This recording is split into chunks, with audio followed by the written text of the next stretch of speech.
But each time you pick up the phone, you get a rejection, or you message something and nothing comes back. Each time you're learning.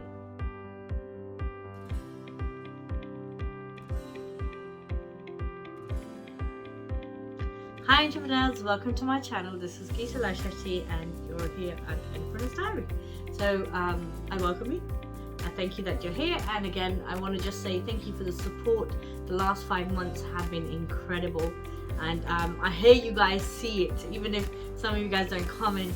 Whenever I meet you, like, hey, you're doing something and it's cool, and thank you. I really do appreciate it. Cool. So today I'm all going to talk to you about sales and development, sales and business development, and this is a crucial part of your business that actually you need in every type of business. If you don't have incoming customers, if you don't have sales, then you don't have cash flow, and then what are you going to do, right?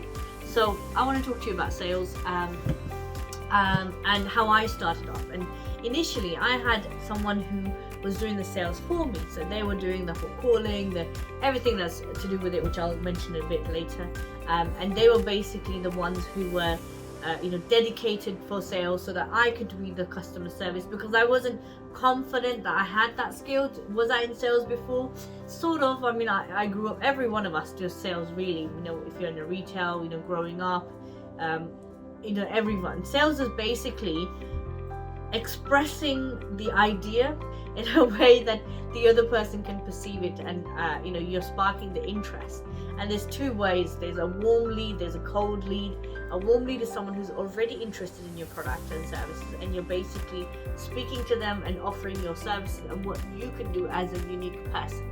A cold lead is more in the sense of where they are in the industry, and the personal, the target audience that your target audience basically, but they don't yet know that they need you, or they need your services. And which one was easier? Warm leads are much easier because they're already one step ahead of the sales funnel, and then there is cold leads that where you'll have to sort of create a desire, create an interest, and then sell it to them. A business can thrive on both of them. Usually in the beginning of your business you'll have a lot of cold leads, unless obviously you've already sort of set the pipeline beforehand, but you have cold leads coming in, and then as you keep doing what you're doing repetitively, so in this case sales is a numbers game. You speak to 1,000 people, 100 will be interested. Out of 100, 20 may sign up, and you continue, and it's a daily process. Like I remember in the beginning I was on, I was buying leads, I was contacting people on Facebook, I was doing it day in and day out, and I would do it like thousands and thousands of times, and for a very long time you had no response, because they want to know what you're doing, why it's you're getting the footing right, you're getting the the wording, the language, the communication right. But each time you pick up the phone, you get a rejection, or you message something and nothing comes back. Each time you're learning more and more and more and more, and as you actually start onboarding clients, you're starting to learn that process as well. So things that are very important when you're doing sales is, one, obviously lead generation. Find a place or find a method on how you can get leads, cold or warm or however. Use your website, use social media, use advertisement, use PPC, all of the good stuff. Get the leads, and then it's all about qualifying the leads. So actually, and this is the one thing that I didn't do in the beginning, I never qualified my lead. So obviously in a previous video, which we'll link to the below, there's KYC, know your customer. So do your know your customer, do your due diligence. Is this lead going to be able to pay, or is this lead is it relevant for my industry? And then be persistent. So follow up is key when it comes to closing a deal. Usually the sales cycle is about a 5 to 6 point touch. So one could be a phone call, one is a follow-up email, one is a follow-up call, then maybe a meeting invite, then another call, then sending the proposal, and then closing the deal. Something along those lines. Obviously for every business is different, for every service you provide is different as well, so you've got to find the kind of balance between that. once you've then obviously checked your background on the customer, in the persistency, it's call them, speak to them, and what I always say, and this is something that I'm gonna let you in a secret: speak to your customers how they speak to you. If they say yes sir, then you respond back as yes sir. If they say mate, you say mate. So you want to speak to them in the language that they know how to communicate. So then it's like as if two people have met with the same kind of language skills, and they understand each other more. Yeah, and then so after persistence, what you want to also do is have the right kind of paperwork, have the right kind of anything you need. So is your service level agreement on point? Is your contract on point? Is there any terminologies that you need to sort of negotiate? Is all those terms done properly? Do you have a bank set up? Do you have everything that's needed for it to be a smooth process? The smoother your process for the end customer, the quicker your sales cycle will be. And I'll give you an example. As in the beginning, when I started, I used to send a contract to somebody, and they would have to print it out, they would have to sign it, and they had to send it to me, and that used to take like 2 weeks of persistence. Because then once I've got them to say yes, and they said send me the proposal, and they said yes to the quotation, and then all of that and above, then it was like a hassle to keep pounding them. So, hey, did you sign it? Have you signed it? You sign it. If you don't sign it, we can't start yet. We need you to sign it. So that was something that I needed to work on as a streamline that operation. So what we then introduced is electronic signatures, which basically take, you upload a PDF document or you upload the contract over there, and few fields that they have to fill. It takes less than 2 seconds. They can do it from their mobile phone. They can do it from their websites. They can do it from the computer, from everywhere. And all they have to literally do is add their names, add their details, click yes, and then sign.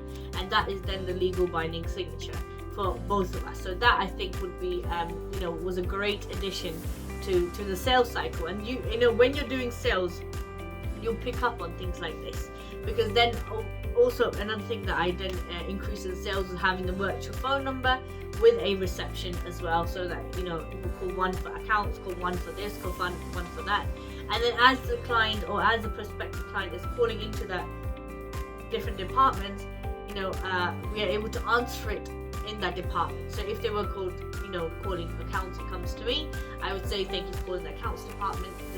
So it just makes it a lot more streamlined, a lot more process driven. And sales is pretty much about process. It's about finding the right leads and customers, or having the incoming leads and customers, getting in touch with them, doing the follow-up correctly, doing your KYC correctly, checking whether that lead or that prospective client will be beneficial to your client, to your income. Because many times, and I've done this the hard way, I get so friendly with them that I promise them the world, and then something takes, for example, a website which should have taken about a month ends up taking 5 months, and I'm losing out because I have to pay staff, and I've now actually overpaid or overpaid my staff for the time frame that they're supposed to do this website. And there's very different things that could happen, so always make sure you're ready for those kind of things, and you're going to learn along the way what kind of clauses you want to put in, what kind of terminologies you want to put in. Know that your legal aspect is there as well. Check your contracts with a legal professional, or have someone check it who has that knowledge. I'm privileged to obviously have studied law, so I can check my own contracts, but also I have had someone who's checked through the contracts to make sure they're legally binding and everything's there and as it should be. I do the same thing with the contractors agreement. I do the same thing with all of the other sort of staff agreements as well. And so just to come back to sales, like I said, sales is very crucial for your business. If your sales depletes, then so does your income stream, and so does it becomes a lot more difficult. And I mean, come on, we're entrepreneurs. We know that running our business every day isn't a cupcake. And every minute of the working day that you're probably thinking, how can I increase this? What can I do to increase our business operations and take it to the next level? And if you have sales down to the T, operation down to the T and finance down to the T, then you've got a solid foundation to build this business that you're looking to do. And obviously this goes exactly the same as service-based business, but also product-based business. You need to have a lot of people coming into your website, coming into seeing your website. And if you have, and we've had this before where a lot of people have come into the website, we've had over 2,000 people viewed the website, viewed many pages of the website, but then they haven't bought something. So make sure that you analyze exactly where in this sales cycle in your website, the sales cycle can be in your website. Where in the sales cycle have I gone wrong? Is it too much wording? Is it too less wording? Is it offers not attractive enough? Am I not finding the right customer? Are they?